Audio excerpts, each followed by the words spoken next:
Halo viewers. Halo guys, balik lagi sama aku Rifki Hadian. Dan di video kali ini aku mau ngasih tahu tentang nilai minimal untuk lintas jurusan. Nah, nilainya tuh perlu berapa aja, karena aku kasih satu contoh di PTN favorit.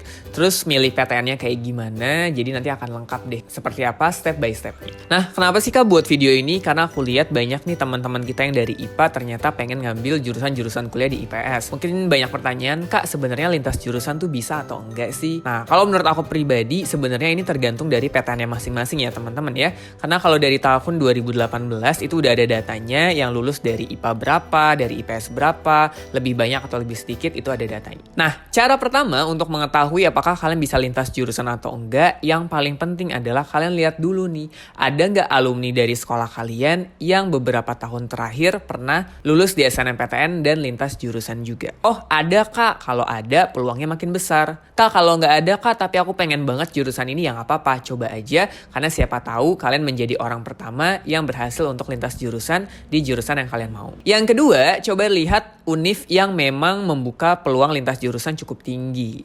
Kalau dari aku, dari pengalaman aku yang banyak lintas jurusannya dari tahun ke tahun itu ada UI, ITB, UGM, itu menurut aku lumayan banyak. Nah, perbandingannya kayak gimana sih Kak? Nah, sekarang kalian bisa lihat datanya. Di sini aku udah ada data. Ini dari website LTMPT ya, tahun 2018, tapi memang sama pihak LTMPT-nya sudah nggak dikeluarin lagi. Aku nggak tahu kenapa nggak dikeluarin, tapi kita coba lihat aja. Oke, sekarang coba teman-teman lihat data yang ada. Ini adalah data yang lulus di manajemen Unpad, teman-teman. Di sini ada data dari tahun 2014 sampai 2018. Nah, kalau teman-teman lihat, di sini ada persebaran siswa berdasarkan jurusan ya. Ada SMA IPS, MA IPS, dan SMA IPA, dan lain sebagainya. Kalau teman-teman lihat, di 2014 sampai 2015 nggak ada yang dari jurusan IPA untuk lulus di manajemen Unpad. Namun dari 2016 sampai 2018 di setiap tahunnya ada satu orang yang dari jurusan IPA. Teman-teman bisa lihat di sini SMA IPA-nya. Dan teman-teman juga harus perhatikan karena setiap univ tuh kadang-kadang memilih siswa itu berdasarkan wilayah juga, teman-teman. Kalau teman-teman lihat di sini, jumlah siswa yang diterima berdasarkan provinsi dari tahun ke tahun tuh kebanyakan dari Jawa Barat, DKI Jakarta, dan Sumatera Barat. Otomatis bagi kalian yang tinggal di Jawa Barat, DKI Jakarta, dan Sumatera Barat mau masuk Unpad, aku sangat menyarankan. Kenapa? Karena dari tahun ke tahun memang paling banyak berada di wilayah-wilayah tersebut gitu teman-teman. Jadi yang tadi aku katakan, coba lihat per daerahnya juga seperti apa. Kak, tapi kan sekarang datanya nggak ada. Ya udah teman-teman lihat data berdasarkan alumni teman-teman. Di sekolah teman-teman ada nggak? Kalau ada berarti peluangnya makin besar. Nah, kalau ini yang kedua teman-teman, ini yang dari manajemen UGM. Kalau teman-teman lihat, ini ada data dari 2016 sampai 2018 ya.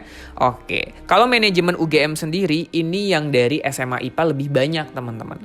Kalau teman-teman lihat, 2016 ada 13 orang, 2017 ada 9, dan 2018 ada 6. Jadi kalau ditanya, Kak mendingan ngambil jurusan manajemen Unpad atau UGM? Nah, kalau kalian lintas jurusan, aku sangat menyarankan manajemen UGM. Kenapa? Karena peluangnya lebih besar menurut aku dari data yang ada. Tapi teman-teman juga harus lihat wilayahnya ya teman-teman ya. Biasanya UGM ini memang lebih banyak menerima siswa-siswa dari daerah Jawa Tengah, Yogyakarta, dan Jawa Timur. Teman-teman bisa lihat seperti yang ada di data tersebut.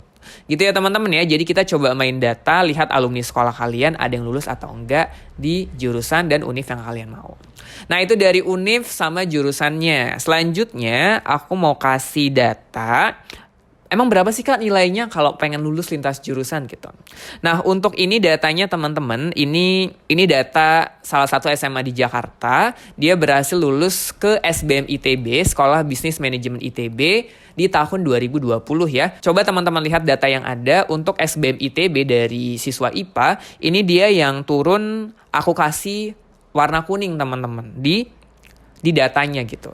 Jadi untuk nilai yang turun itu ada di Bahasa Indonesia semester 4, Matematika di semester 3, dan Fisika di semester 2. Tapi kalau secara keseluruhan nilainya cukup bagus ya menurut aku ya. Dan rata-rata nilainya itu di atas 85 semua.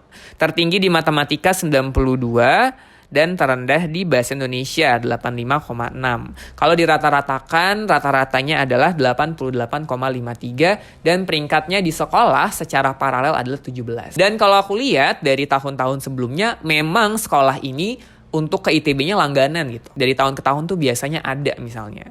Nah, jadi ini bisa jadi gambaran teman-teman, acuan teman-teman untuk memilih jurusan dan univ yang teman-teman mau. Yang tadi aku bilang, pertama cek dulu ada nggak di sekolah teman-teman yang pernah lintas jurusan, lihat univnya seperti apa, dan bandingkan dengan nilai kakak kelas teman-teman.